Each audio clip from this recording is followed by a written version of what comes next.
bienvenidos a otro capítulo más de Kintsugi Connect. Y el día de hoy tenemos a otra invitada especial, a Erika Guerrero, una sexóloga que nos va ahorita a explicar acerca de cómo se trata tanto la sexología como de la salud mental y qué relación tienen entre ellas. Y bueno, iremos investigando algunos temas más que se vayan a ir por ahí. Así que, ¿cómo estás? ¿Te presento? Bien, gracias por la invitación. Feliz de estar aquí hablando de estos temas, ¿no? Justo venía en mi Uber como pensando en eso de que cada vez nuestra generación se empapa más de temas de salud mental y creo que se nota, ¿no? De alguna manera a nivel social y eso es algo muy positivo.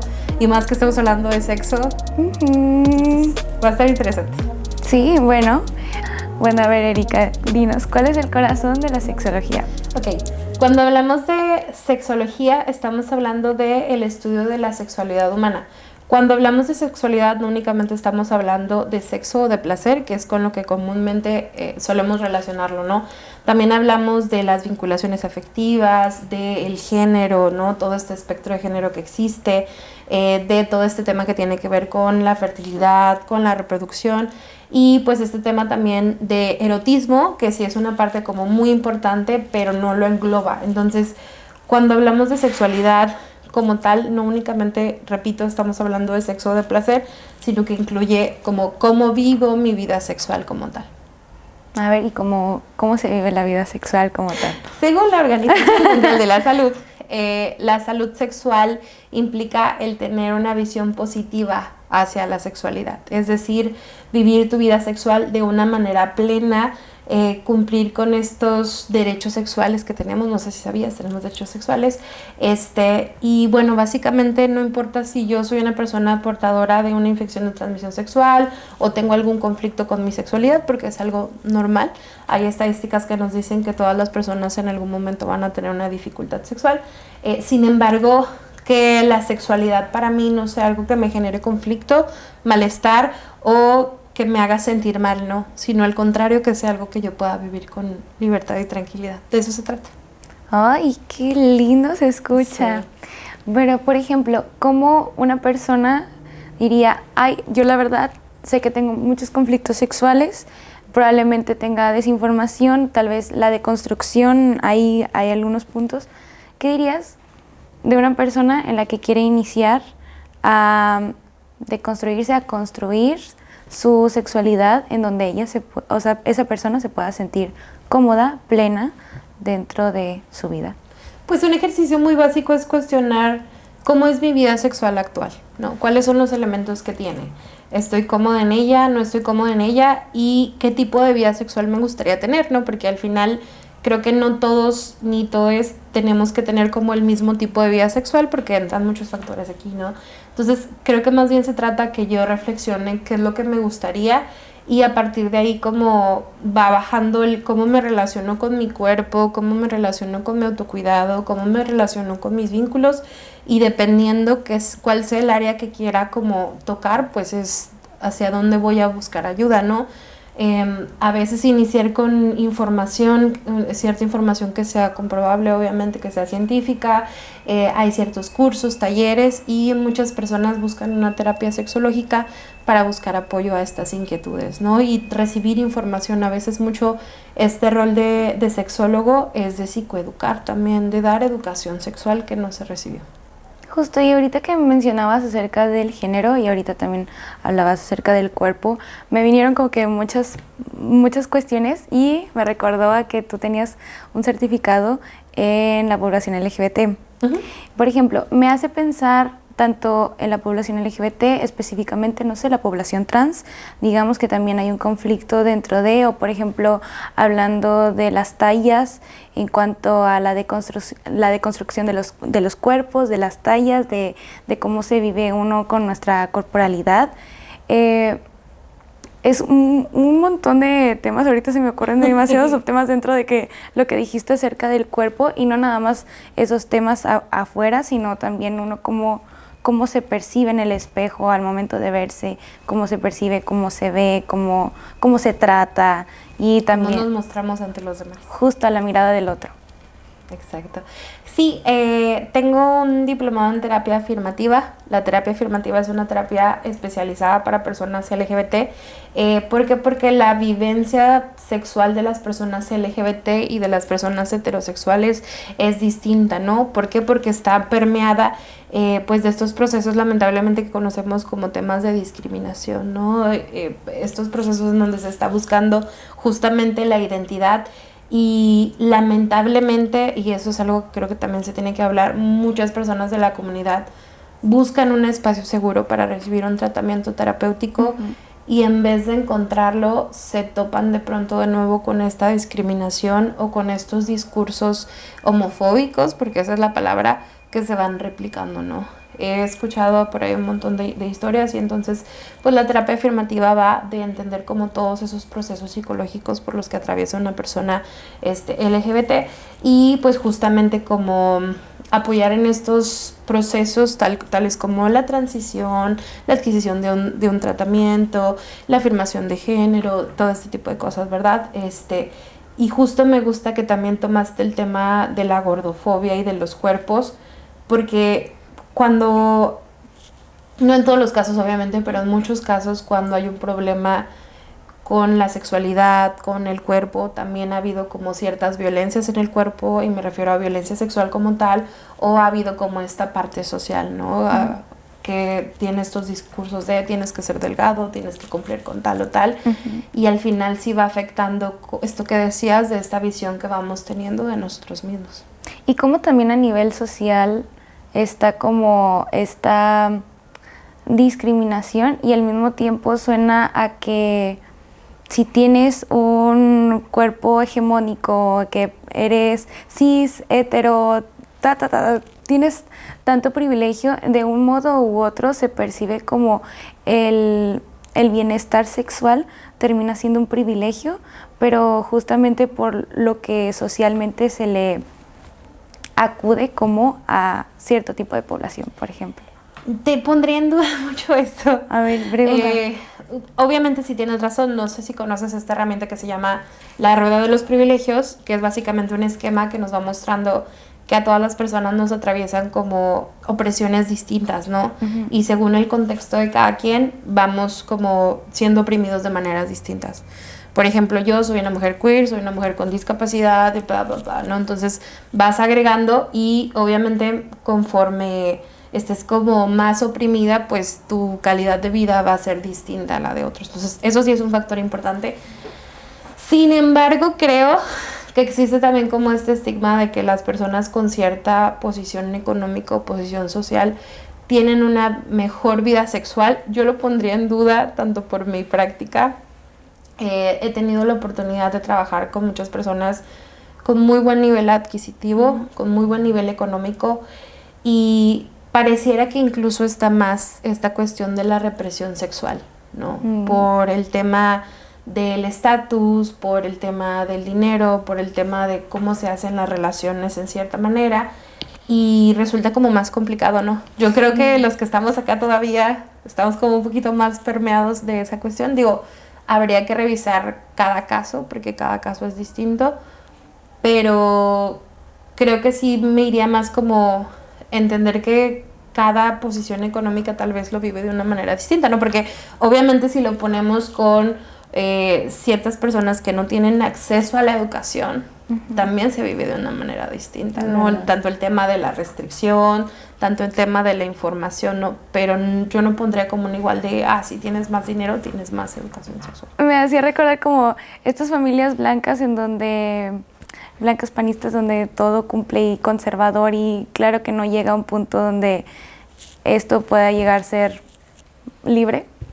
Exactamente, o sea, y luego entonces es más difícil porque hay mucho más prejuicio, porque como yo, si tengo este estatus y voy a tener este problema sexual, y es todavía como un poco más difícil. Y muchas mujeres, por ejemplo, de aquí de Monterrey, no sé, de municipios como San Pedro, de colonias como con muy buen estatus, también es como, es que está esta creencia de que tengo que llegar virgen al matrimonio, ¿no? Entonces sí se sigue como también pues promoviendo este tipo de como cosas. en cuestión también económica también se puede ver que no se llega totalmente al bienestar, pero justamente también por razones muy distintas. Exactamente. Gran reel, eso se podría ir para un gran reel. La verdad, me gusta mucho la manera en cómo también puedas ir digiriendo como todos estos tipos de clasificaciones. ¿Cuál era el otro que nos faltaba? ¿Cuál Dijiste ahorita género y cuerpo, pero habías dicho... Es género, reproductividad, vinculación afectiva y erotismo. A ver, vámonos a... ¿Te lo explico? Ándale. Ok, pues te los voy a así explicar muy sencillo. El género tiene que ver básicamente con quién soy, ¿no? Cómo me identifico, cómo me quiero mostrar hacia el mundo. Aquí pudiera entrar como también este tema de la orientación sexual, básicamente. Cuando hablamos de reproductividad, entra como un poco este tema de la maternidad, de la paternidad, si se quiere ejercer la maternidad, la paternidad, si hay algún problema de fertilidad, el abordaje de los problemas de fertilidad, que a veces únicamente se ve desde el punto de vista médico, pero sí hay un tema importante de acompañamiento emocional y sexológico también. Cuando hablamos de vinculación afectiva, pues básicamente de mis parejas, ¿no? De mis vínculos, cómo me desenvuelvo en cada uno de mis vínculos, en mis relaciones, son monógamas, no son monógamas, qué hay dentro de ellas, ¿no? Son relaciones sanas o no. Y básicamente el erotismo, ¿no? Que tiene que ver con el placer, con esta posibilidad que tiene mi cuerpo de sentir y de qué manera yo llevo a cabo el placer, lo ejerzo, ¿no? A mí me gusta mucho ver el placer como un derecho y como un derecho autogestivo, ¿no? El placer no es nada, no es algo que te van a dar, digo sí, pero tienes que antes tú tenerlo como trabajado de alguna manera y también tienes que tener como este conocimiento de, bueno, qué me gusta, ¿no? O cómo le comunico a mi pareja que quiero tal cosa para obtenerlo. ¿Cómo puedo saber algo que me guste y que no? Pues explorando. ¿Y en qué podría explorar si nada más ahorita me cuento conmigo misma, por ejemplo? Pues bueno, de nuevo, depende, frase de psicóloga. O sea, depende hasta qué punto has llegado y hasta dónde quieres llegar, ¿no? Por ejemplo, lo más básico es como conocer tus zonas erógenas, hacer como una exploración corporal y de que, bueno, esta zona son mis zonas más sensibles, ¿no? Explorar también la masturbación. Muchas personas solamente se saben masturbar de una forma. ¿De cuántas formas te sabes masturbar? ¿Me haces la pregunta a mí? Súper abierta al público. Muchas veces sabemos únicamente masturbarnos de una manera. Ajá. Y entonces está chido porque sabemos una forma, pero pues también hay otras formas en las cuales podemos tocar nuestro cuerpo, ¿no? Podemos explorar nuestro cuerpo. También hacer más conscientes nuestras masturbaciones, porque muchas de nuestras masturbaciones son de descarga. ¿A qué me refiero con eso? Que me masturbo para ya dormirme, o de que estoy bien estresado y ya, ¿no? Que es completamente válido, pero el problema es que pierdo un poco como esta parte erótica, mental, el proceso de excitación y me voy como directo a la estimulación física intensa para llegar al orgasmo, ¿no? Entonces me pierdo como este recorrido, que es algo similar que pasa cuando consumimos porno, ¿no? Entonces creo que una buena manera sería como ir definiendo qué me gusta al momento de tocarme. Lo segundo que yo te invitaría es como ¿con qué fantaseas? ¿Con qué fantaseas? ¿Qué tipo de contenido, si consumes contenido, te gusta? ¿Qué cosas te gustaría probar? ¿Cómo te ves? ¿No? Eso sería lo segundo. Lo tercero sería como ir conociendo tus límites sexuales, que van de la mano con lo anterior, como, a qué cosas sí le entro, a qué cosas no le entro. Y ya por último, entraría como esta parte de la relación con mi cuerpo, ¿no? De, oye, me gusta mi cuerpo, lo veo como algo que quiero compartir o aún hay como ciertos prejuicios hacia mí misma o tengo una mirada como negativa. Me iría principalmente por eso. Wow, es que a veces habla y yo me quedo así procesando la información. Digo, sí, claro, es verdad, tiene que darse. ¿Qué otro faltaba? Reproductividad y había otro que ¿Ya era... los expliqué todos? ¿Todos? Me cayó. Es que ya no.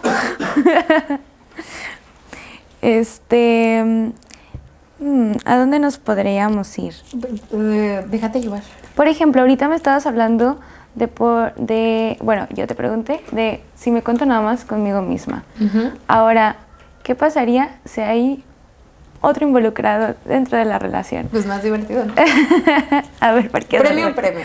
premio. ¿Por qué es más divertido? Bueno, porque entonces ahí implicaría como qué me gusta a mí y qué te gusta a ti. Y de esa manera cómo llegamos a un punto medio. Juntos que podemos explorar cuáles son nuestras limitaciones o áreas en las que podemos desarrollar el placer. Y de nuevo aquí entra como esta parte de cuáles son nuestros límites a nivel individual y como pareja, ¿no? ¿Qué hacemos, qué no hacemos, hacia dónde queremos explorar? Es muy divertido cuando me topo con parejas que son muy intrépidas y muy divertidas y dicen de que a nosotros nos gusta tal y tal y tal y se salen como este rol coitocentrista. Entonces creo que agregaría que al momento de tener una pareja la sexualidad sí o sí es algo que se tiene que hablar. Muchas veces no lo hablamos, ¿no? Es como, bueno, no, pues ya lo hicimos, pero sí es importante como esta charla de, oye, ¿qué te gusta? Oye, ¿cómo nos vamos a cuidar? Oye, ¿cómo vamos a hacer esto? O me gustaría hacer esto, ¿no? Y proponer. Ujú. Justamente estaba viendo como antes publicaciones así que hablaban acerca de el género masculino y toda esta deconstrucción acerca de la masculinidad y había como los hombres normalmente no hablan acerca de estas pláticas previas o post después de algún acto porque no necesitan, porque ellos saben y ya. Y las mujeres no las hablan, una por pena o por miedo a que se le juzgue o que si tiene cierta experiencia y también la quiere compartir, no se quiere ver juzgada a través del hombre de que ya se revolcó muchas veces. Exacto. Déjame compartirte un poco desde lo que me ha tocado ver y trabajar. Justo, ¿no? Para los hombres es muy difícil el darse la oportunidad de tener un espacio en donde puedan hablar de temas, ¿no? Iniciando por salud mental y en consecuencia pues, salud sexual también. Muchos hombres tienen el inicio de su vida sexual a través de un tercero. ¿A qué me refiero con eso? A que un tercero me invitó a que fuéramos a un lugar de trabajo sexual y de esa manera empiezan a vivir su sexualidad, ¿no? O a veces es un tercero el que educa, el que como fomenta esta parte de la hipersexualización. O también están como estos casos en donde realmente nunca hubo como esta información y fueron aprendiendo en la práctica como tal. Si bien en los hombres heterosexuales cisgénero se vive mucho esta cuestión de así jugar y bromear y hablar de sexo, no se comparten como temas serios, digo, no en todos los casos, obvio, pero sí como, oye, tengo un problema sexual o hay esta situación o en tema de educación, ¿no? En las mujeres sí pasa esto que mencionas, ¿no? Hay completamente un tema de represión que es cultural, que es familiar en muchas ocasiones y dependiendo del grupo social, digámoslo, para algunas mujeres es muy difícil hablar de sexo por esto que dices de va a haber una crítica hacia ahí o también si lo hablan con sus parejas, tal vez la pareja va a tomarlo como algo negativo, ¿no? Justo como lo explicabas.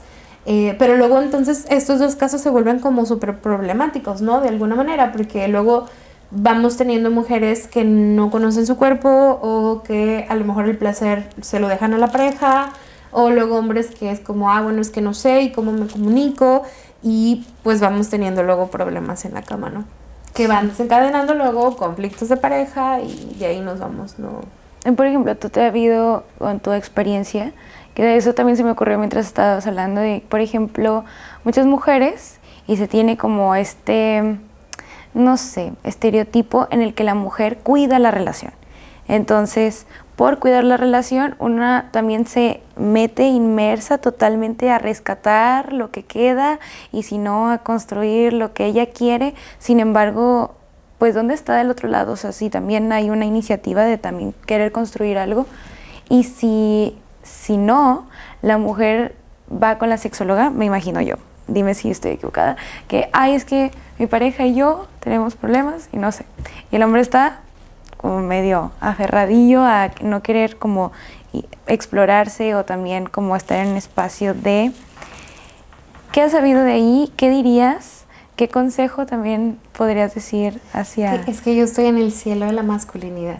Sí, por eso es que yo trabajo en una clínica que se especializa en salud sexual masculina, entonces damos tratamientos para problemas sexuales, ¿no? Entonces, Cuando un hombre llega conmigo, en primera está desesperado, ya intentó de todo, y está listo, ¿no? Es como, ayuda. Y para ellos es como muy impactante, ¿no? Como, a veces es como, tengo que hablar de esto y con una mujer y explícitamente, pero sí existe, digo, lo que a mí me toca ver en el día a día es que sí existe, sí hay. O sea, sí hay hombres que quieren mejorar su vida sexual, hacerse cargo y trabajar con sus emociones. Es difícil, es súper difícil, pero lo logran. ¿Has visto un mayor índice de porcentaje de hombres que están más abiertos a...? Pues bueno, realmente si lo hablamos a nivel social, no te sabría decir como con tanta exactitud, pero te podría decir que sí hay, ¿no? Y sí existen. Y creo que como tú lo dices con esta onda de las nuevas masculinidades y estas reflexiones que se están haciendo en cuanto a los géneros, pues cada vez son más, ¿no? Y siento, o sea, yéndonos de lado, dejando de lado las disfunciones sexuales, sí creo que hay más hombres que están dispuestos a hablar de placer. El problema es que muchos de los discursos que tocamos de placer hablando en hombres es que se tiene que satisfacer a la mujer. Y si es algo importante, y creo que las mujeres hemos alzado la voz en que queremos, pues, que existan estos cuidados y estas atenciones, sin embargo, hay que tener cuidado, ¿no? Con responsabilizar a los hombres de nuestro placer, porque luego eso lo hace que tengan que llenar expectativas inmensas, ¿no? Claro. En cuanto al tamaño del pene, en cuanto a la duración, en cuanto, etcétera, y eso va a desencadenar problemas sexuales. Ahora, en cuanto a mujeres, sí me ha tocado, o sí es muy común que llegan como, quiero arreglar esto porque quiero salvar mi relación, pero no me ha tocado alguien que quiera como solucionar lo del otro, sino sea como más, esto está pasando en la relación, entonces ya de ahí hacemos como, decidimos de qué manera vamos a hacer el abordaje, ¿no? ¿De qué depende? Bueno, detectamos si es un problema que tiene que ver como con la comunicación de la pareja, con las expectativas, con la educación, con la dinámica, ¿no? O si es una disfunción sexual que tiene alguno y que tiene que atenderse, ¿no? Que cada caso también sería distinto. Y ahorita que hablabas acerca de la comunicación y qué tan importante es hablar y tener este tipo de charlas, por ejemplo, también me hacía pensar en esta vida sexual acerca de la comunicación. Por ejemplo, tú también con tu experiencia, ¿qué dirías acerca de cómo se maneja la comunicación en una pareja? ¿Qué dirías que normalmente falta? Y no hablando nada más desde el acto sexual, sino también a nivel dinámica de relación en la pareja.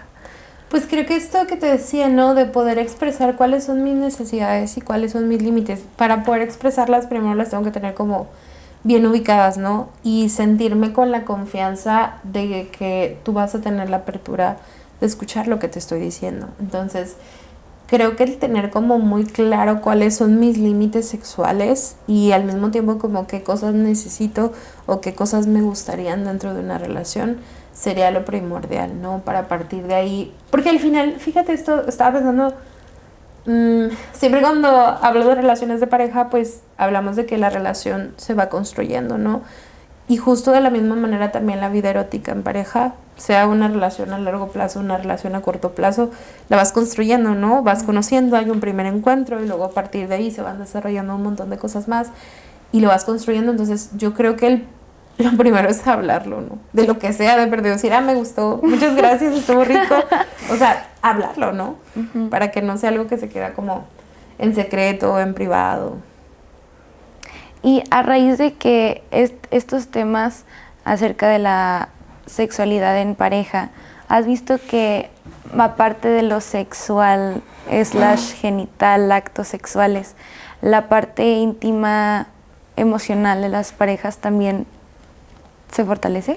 Sí, claro, es que al final va de la mano, ¿no? O sea, si nosotros tenemos buen sexo, significa que tenemos buena comunicación, significa que tenemos confianza, significa que tenemos esta oportunidad como de construir y de escucharnos, ¿no?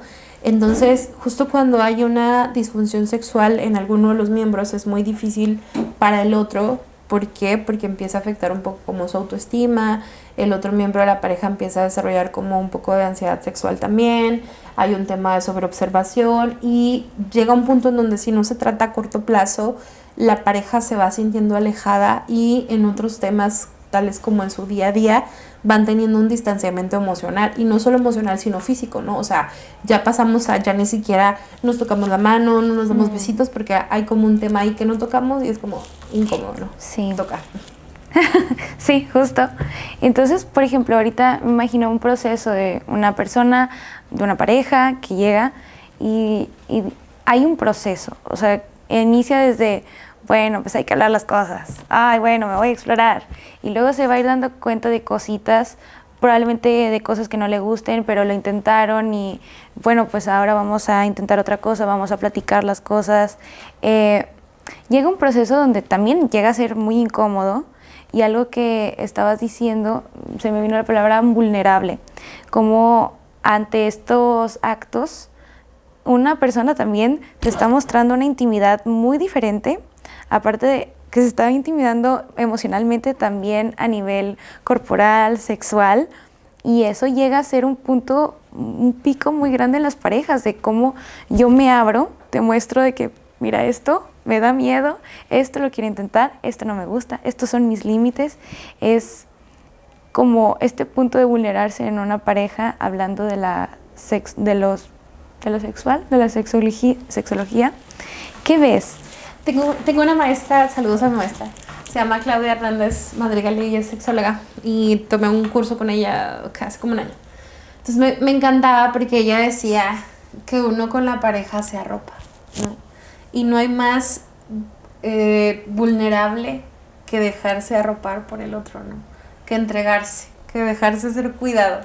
Entonces, creo que justo esto que relatas es muy bonito, ¿no? O sea, cuando existe esta conexión emocional, física, y que va atravesando, ¿no? Como el yo te puedo compartir, y a veces nos cuesta mucho, ¿no? Creo que dependiendo del tipo de relaciones que tengamos, no podemos negar que nuestra generación, bueno, al menos la mía, se ha ido de pronto mucho como por estos encuentros que son más casuales, estos encuentros que son superficiales, que está muy cool porque hay una parte de exploración, hay una parte de libertad sexual, pero de pronto lo emocional queda un poquito de lado, ¿no? Y no siempre se tiene como mucho estos recursos tales como la responsabilidad afectiva, o como tú lo dices, ¿no? El que tanto nos abrimos, y se convierte más como en un, bueno, ya te pido el Uber, gracias, estuvo rico, adiós, y perdamos un poco eso, ¿no?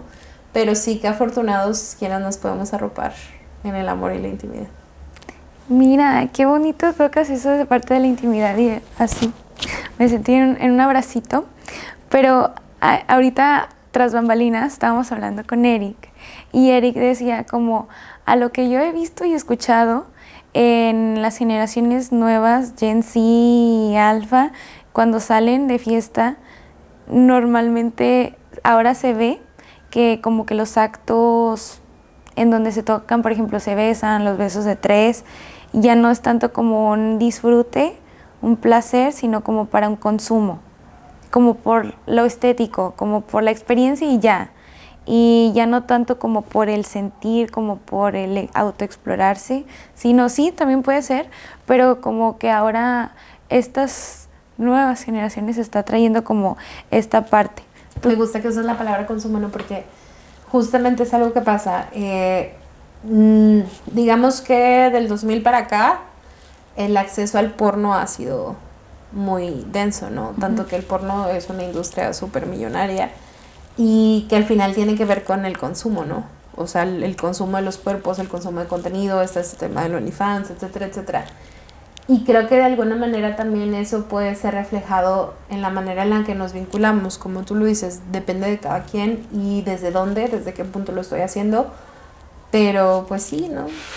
De pronto está como solamente esta búsqueda del placer, pero no se ve como algo muy integral, ¿no? O justo esto que te decía al inicio de, es que siento que mi sexualidad únicamente es como tener orgasmos, tener sexo con personas, salir, y a lo mejor me pierdo como todo esto, ¿no? De, bueno, quién soy, cómo construyo mi identidad, cómo me relaciono yo con mi cuerpo, cómo me cuido, qué precauciones tengo, qué quiero, ¿no? Sobre mi fertilidad, o sea, ese tipo de cosas a lo mejor las dejamos de lado como por todo este tema woke de 5 posturas para acabar y está genial, digo, todos queremos saber cuáles son, pero también de repente como el reflexionar desde dónde estoy teniendo sexo, pues vale la pena, ¿no?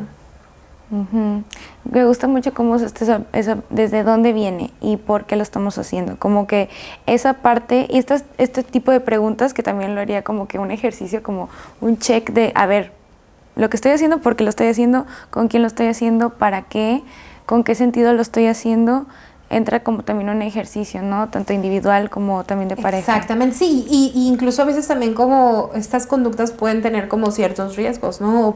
O sea, es algo que viene desde realmente el amor, o viene desde el me quiero reafirmar, o desde me quiero como yo misma autolesionar de alguna manera, o estoy evitando como algo, o sea, digo, creo que más bien esta generación está como en esta etapa, hablo de mi generación, está como en esta etapa de, ok, queremos probar cosas nuevas, ¿no? Y eso ha sido como muy bueno porque ha dado oportunidad de muchas cosas que antes no se hablaban, como ese tema de las relaciones abiertas, temas BDSM, o sea, cosas que van como entrando un poquito más a colación, relaciones swinger, pero aún así es como, ay, está el miedo, ¿no? O uno u otro. Y también que dentro de la sexualidad se puede ir fluyendo y también regresarse a un punto, moverse a otro, como escucho sexualidad y también escucho como un movimiento, como que justo siempre no es hay. estático, ¿no? Es como un abanico en el que puede cierto movimiento. Sí, como por ejemplo, parejas monógamas intentan abrir la relación, abren la relación, dicen, no, esto no fue lo nuestro, otra vez la cierran, como que puede ir fluctuando, o sea, no hay ningún conflicto con eso. Y por ejemplo, ahora me hizo pensar, estamos hablando de toda la sexualidad, el acto, y cuando no hay un deseo por el acto, o sea, me imagino lo asexual. Pues dependiendo, ¿no? Dependiendo de cómo lo queramos ver, o sea, desde una cuestión de expresión de la sexualidad, como la sexualidad, o desde una disfunción sexual, que sería el deseo sexual hipoactivo. O sea, en primera tenemos que entender que el deseo no es algo que es estático, ¿no? O sea, tiene que ver con factores hormonales, con cuestiones sociales, con cómo estoy mentalmente, ¿no? Si estoy súper deprimida, es normal que no tenga deseo, que no tenga ganas de tener relaciones. No sé si vas como tú un poquito más de pronto como hacia estas diferencias de deseo que vamos encontrando de persona a persona y cómo también en muchas personas justo esta cuestión, puede existir esa cuestión de hipersexualidad, ¿no? O sea, de sentirse como muy conectada con esa parte. ¿Sí vas por ahí? Sí. A lo último, sí. Por ahí va mi pregunta, como, ¿qué onda ahí con ese? Bueno, tú dijiste como el deseo también se puede, no es estático también. Ajá. Pues bueno, mira, en temas del deseo, una disfunción sexual no se considera una disfunción sexual a menos que la persona considere que es un problema, ¿no? Por ejemplo, si yo, Eri, no tengo nada de deseo sexual y eso a mí no me causa ningún problema en mi vida, ni de pareja y todo, perfecto, no tengo ningún problema. Pero si luego resulta que yo tengo un deseo medio, pero mi pareja tiene un deseo alto, ay, puede ser un problema, ¿no? Porque es cómo vamos a aprender a manejar estos niveles distintos de deseo. Si yo tengo un deseo, pero mi deseo ya va un poquito más controlado por el impulso y empiezo a dejar de hacer mis actividades en el día a día, ahí sí pudiera considerarse una adicción, ¿no? Una adicción al sexo, una adicción a la pornografía, por ejemplo, ¿no? Pero pues implica como mucho el considerar qué áreas de mi vida están afectando como tal. Repito, es normal que nuestro deseo esté fluyendo. Puedo tener yo una temporada, un mes, un día en donde mi deseo no esté, porque es algo que no es estático. Por eso siempre que trabajamos deseo sexual, lo primero que vemos es como el contexto, ¿no? De, ok, ¿qué medicamentos estás tomando? ¿Acabas de pasar por algún proceso? ¿No? Emocionalmente, ¿cómo estás? Hay que descartar depresión, sí o sí. Y a partir de ahí como empezar a ver cómo estás viviendo también tu vida sexual, cuál es la historia sexual también, porque de pronto encuentro mujeres, o me ha tocado tratar a mujeres que tienen bajo deseo sexual, pero cuando nos vamos a ver su historial sexual ha sido sexo muy malo o temas de violencia, entonces eso hace que el deseo se reprima, ¿no? A lo mejor como un mecanismo de defensa o como esta cuestión de no ha sido algo agradable para mí, entonces, ¿por qué lo voy a querer hacer? Justo, y ahorita que hablabas acerca de la violencia, también sé que estuviste algo ahí por ahí con violencia, has trabajado también con violencia. Y acercándose también estas fechas, está empezando marzo, prontamente va a ser 8M, también te haría esta pregunta, por ejemplo, a mujeres que hemos vivido violencia, que sexualmente también hemos sido agredidas, y entra toda esta parte resignificativa donde, a ver, vamos a adueñarnos de nuestro cuerpo, somos dueños de nuestro cuerpo, queremos hacer también, queremos sentir placer y satisfacción con nuestro cuerpo. ¿Qué dirías? ¿Cómo también es un ejercicio donde también nosotras podemos apropiarnos nuevamente de lo que siempre ha sido nuestro? Pues es que justo como lo dijiste, ¿no? Siempre hay como un proceso de cómo estoy viviendo actualmente mi sexualidad, qué significa para mí, cómo la quiero vivir, justo esto que dices de qué tan buena relación tengo con mi cuerpo. No en todos los casos, pero sí hay ciertos casos en donde a partir de estos sucesos de pronto mi sexualidad se vuelca como para los demás, ¿no? Como, es que yo no lo disfruto, pero pues quiero que él disfrute y por eso estoy aquí. Y entonces trabajamos como mucho esta parte de no únicamente reapropiarnos del cuerpo, sino también de la sexualidad, ¿no? El enfoque positivo del que hablábamos al inicio y que empiece a ser algo para nosotras. Ahora, el haber tenido una experiencia de violencia sexual no significa que va a haber problemas sexuales, no en todos los casos.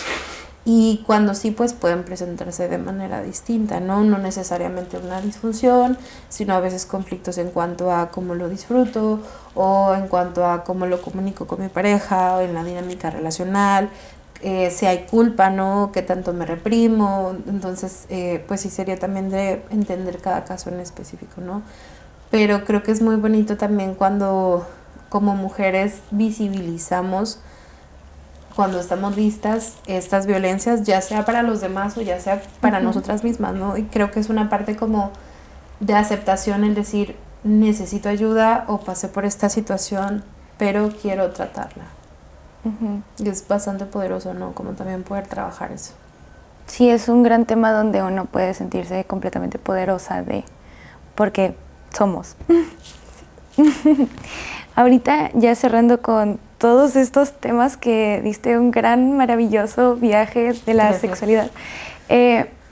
Primero agradecerte por todo este espacio, pero también como concluyendo y teniendo como algo con lo que también me deja y también esperar también un poco, a ver también tú que puedes cerrar también con esto, es el hecho de este ejercicio tanto nuestro como también al estar con otra persona, saber que va a haber cuestiones en donde nos vamos a explorar, en donde vamos a ir conociéndonos, en donde el placer y el gusto va a ir cambiando y saber que aceptarlo con el proceso, como es como estoy muy extasiada, no sé. Estoy emocionada. No, la verdad es como todo este camino y este proceso de la sexualidad nos lleva como a un ejercicio tanto nuestro como también el cómo nos relacionamos con la otra persona. Pero también dijiste una frase que se me quedó, me la voy a llevar, es también dejarnos ser cuidados por otros. Entonces, este tema nos abraza, pero también sentirnos abrazados por las demás personas con las que también nos vinculamos y nos relacionamos. Creo que tiene que ver con la creación de espacios seguros y qué bueno que tocas ese tema. Me toca ver mucho en terapia como psicóloga, como sexóloga, que a veces es muy difícil para nosotros tener en dónde hablar, ¿no? De lo que nos duele, de lo que nos incomoda, de lo que nos mueve. Y justo de sexo es como todavía más difícil, ¿no? Entonces, creo que podemos ir buscando nuestra tribu, ir buscando a estas personas que nos escuchen, que nos arropen, que nos entiendan. Y si no estar, pues entender que también habemos profesionales de la salud que estamos dispuestos a acompañar realmente sin juzgar. O sea, a mí me sorprende mucho cuando llevo a mis pacientes y a veces en ciertos casos necesito hacer preguntas como muy explícitas y es como que, y siempre me dicen esta frase de, me da mucha vergüenza, pero te voy a decir porque te tengo que decir y estoy aquí. Y luego de que ya, ¿no? Chismecito. Entonces, sepan que como profesionales nunca está esta parte de juzgar. O sea, jamás vamos a pensar de que, no, o sea, qué sexoso, ¿no? O de que, no puede, o sea, cero. realmente la formación no hay superioridad para nada, pero creo que cuando te especializas en algo, eso te ayuda a entenderlo, ¿no? De una manera como muy integral. Y creo que está muy chido que como sexólogos tengamos como de todo, ¿no? Como este entendimiento social, una parte médica, toda esta parte psicológica, y todo este entendimiento de los problemas sexuales, y derechos, ¿no? claro. Y los derechos sexuales y reproductivos. Busquen su cartilla de derechos sexuales y reproductivos. Hay documentos internacionales que nos dicen que tienen derechos en cuanto a su sexualidad, que son 16, 18, 16, 14 dependiendo del documento que leamos, pero básicamente dicen que ustedes toman decisiones sobre su cuerpo. Nadie más puede tomar decisiones sobre su cuerpo más que ustedes mismos. Gran frase para terminar. Y eso es cierto. Bueno, muchas gracias por todo tu espacio. Algo que también quisieras compartir que tal vez se nos esté pasando, tus redes sociales. Gracias.